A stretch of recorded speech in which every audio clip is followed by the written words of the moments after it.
L'enquête le précisera, vers 9 heures du matin, donc un individu est rentré à l'intérieur de l'église, s'en serait pris à une première personne, une dame âgée de 70 ans.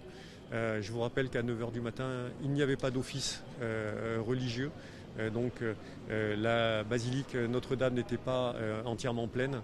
Il y avait des gens qui s'y trouvaient, des fidèles. Une première victime a été égorgée donc, par l'auteur.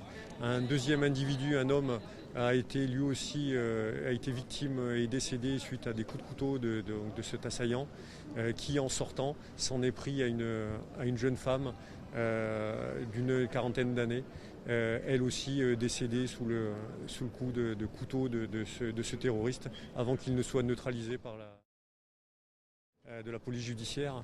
On a entendu des coups de feu dans un premier temps, puis après des détonations. Ces détonations étaient l'œuvre des services de déminage qui ont opéré ce qu'on appelle nous dans notre jargon des levées de doute, parce qu'il devait y avoir des sacs, des objets à l'intérieur de cette église et il fallait sécuriser les lieux pour éviter une explosion, une bombe éventuellement déposée par le terroriste.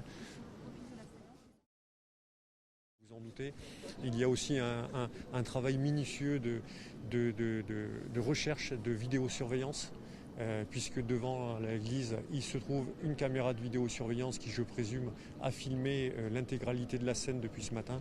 Donc là aussi, on va pouvoir s'apercevoir si l'individu était bien seul au moment des faits, est-ce qu'il est arrivé seul, est-ce qu'il y avait des complices avec lui ou pas, comment se sont déroulés les faits et de quelle manière, à...